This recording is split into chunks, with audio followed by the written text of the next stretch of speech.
video recordings. That is what he described as fake news, because clearly there has been a lot of blowback to that interview because the president is criticizing the prime minister on her own turf. There, Theresa May was trying to downplay this interview that the president did.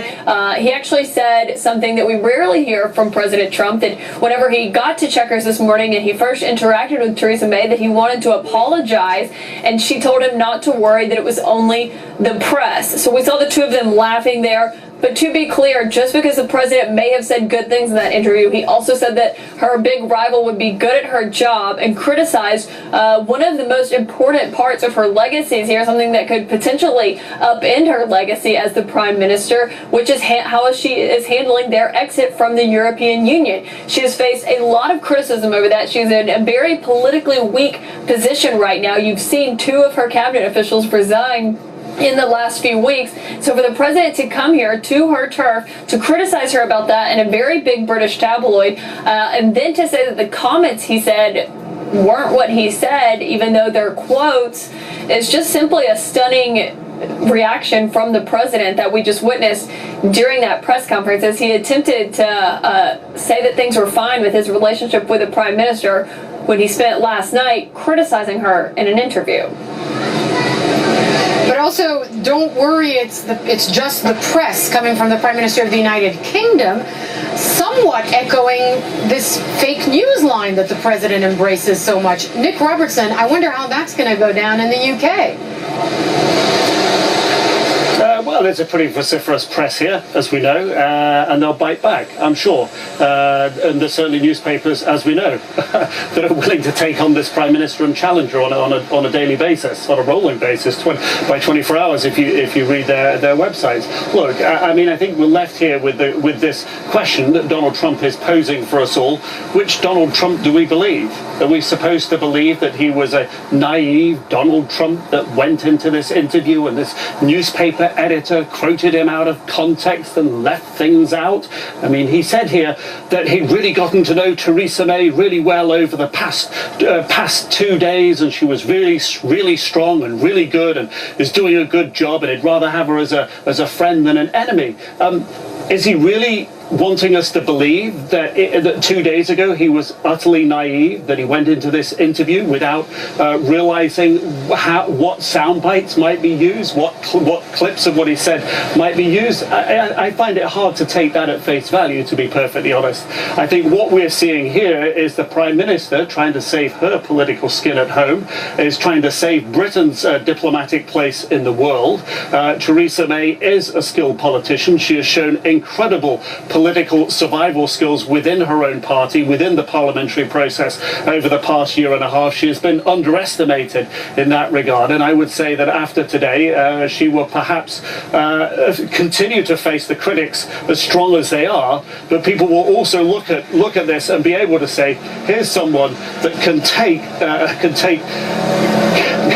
a supposed ally punching you on the chin, but still try to fight through and still do what's best for your own political career, best for the country.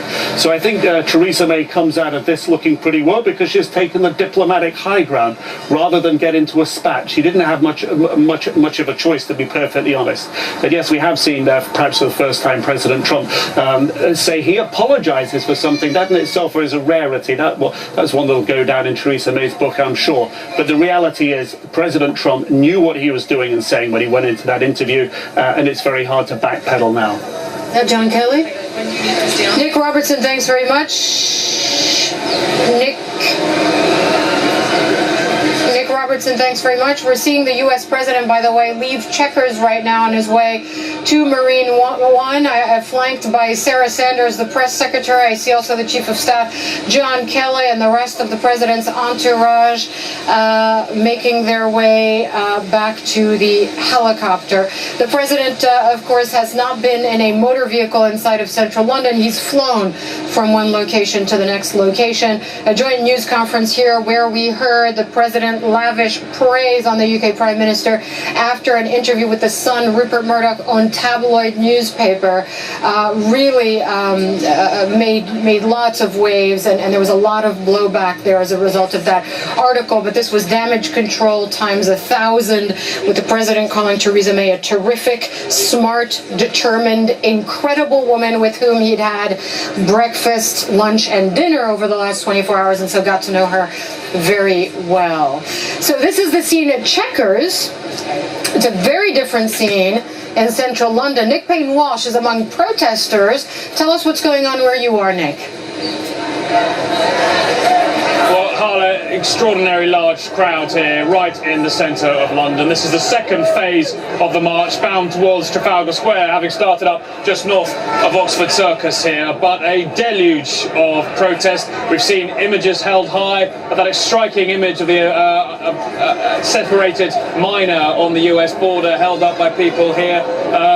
To people talking about how Donald Trump is as bad as a warm cup of tea. This is very much British rage. It is sort of most expressive as it can be, but this would normally be a street, Harla, you'd expect, right next to where CNN HQ is based, expect to see bustling with commercial activity and locked down for the duration sometimes to enable US presidents to even move around. Instead, we have the complete converse here of Donald Trump not even coming anywhere near central London because of something of this size. And I think you heard in that press conference the almost sort of parallel reality, frankly, of what Donald Trump was trying to explain about his comments, that simply they hadn't been made. But here things are taken much more basically, much more simply. And I think the concern for police certainly is that this unified sentiment rejecting the political dialogue of Donald Trump stays calm, and that we don't see pro-Trump supporters who've been peppering the crowd occasionally grow in number or perhaps animosity. But quite extraordinary to see the volume of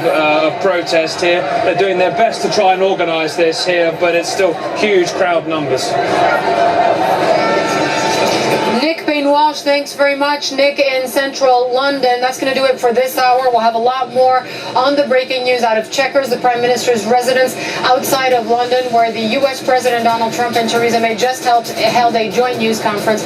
More on Trump's visit to the United Kingdom after a quick break. Stay with CNN.